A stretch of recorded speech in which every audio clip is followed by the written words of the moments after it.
Donc hier soir, 2 matchs avaient lieu au Masters de Santiago. Ce qui devait être une simple soirée de match et un tirage au sort s'est transformé en polémique. Pourquoi? Je vais vous expliquer ça tout de suite. Donc le premier match opposait G2 à PaperX.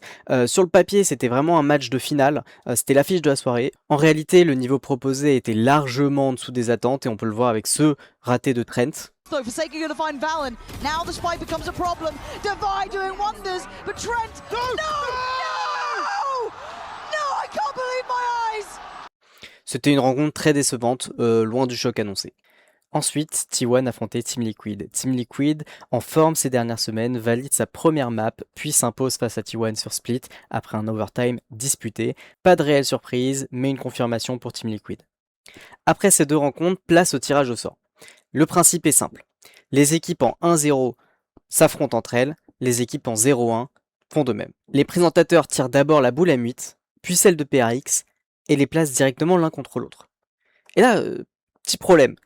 S'ils ont déjà déterminé un affrontement, dès les deux premières boules, à quoi servent la troisième et la quatrième boule dans l'urne? En fait, en réalité, il y a une erreur dans la procédure. Normalement, dans ce format de tirage au sort, les deux premières équipes tirées, en fait, elles s'affrontent pas. Elles sont placées à l'opposé du tableau pour conserver le suspense jusqu'à la troisième boule. Donc en fait, la troisième boule affronte la première boule. Et là, c'est pas le cas. Donc c'est exactement ce qui avait été fait lors des Champions de l'an dernier. Autrement dit, le tirage effectué, en fait, en live, il n'était pas conforme aux règles.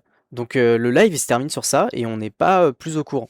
Donc les spectateurs européens, eux, ils vont se coucher. Ils pensent voir M8 et PRX demain à 19h. Les joueurs, les coachs, les analystes, ils commencent immédiatement leur préparation. Ils ont moins de 24 heures pour travailler un adversaire, donc c'est vraiment chaud, chaque minute compte. Puis à 2h40 heure française, petit tweet de Léo Faria. Donc Léo Faria, c'est le responsable de l'e-sport Valorant et en fait c'est le commissaire du VCT, donc c'est lui qui regarde si tout se passe bien conformément aux règles de Riot. Et lui, il publie un tweet, il reconnaît l'erreur en fait. Il explique que le règlement, il impose un nouveau tirage et que là en fait on va rassembler les coachs à l'hôtel pour recommencer la procédure. En fait les coachs, eux ça fait 3 heures qu'ils travaillent un adversaire, et eux ils sont complètement désemparés et les joueurs et les coachs ils commencent à réagir au tweet. À 4h26 en fait on a de nouveaux matchs qui sont annoncés, donc PRX contre NRG, M8 contre Team Liquid, EDG contre T1 et XLG contre G2. Il y a tout qui change. Donc déjà, l'Europe s'affronte, on aura une équipe supplémentaire au playoff, ça c'est sûr, mais M8 ne joue plus à 19h, mais à 22h. PRX, eux, ils héritent des champions du monde en titre, donc ils sont pas très contents.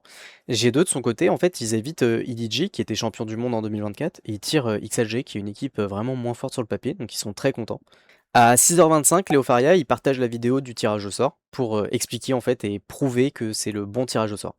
Moi, je voudrais revenir sur le fait que Riot Games, ils reconnaissent leur erreur, mais en fait, ils la corrigent 3 heures plus tard. Les équipes ont préparé le mauvais adversaire, les analystes ont travaillé dans le vide, et le planning des matchs a complètement changé en fait. Donc oui, le règlement a été appliqué, mais c'est Riot qui n'a pas respecté de base sa propre procédure en direct.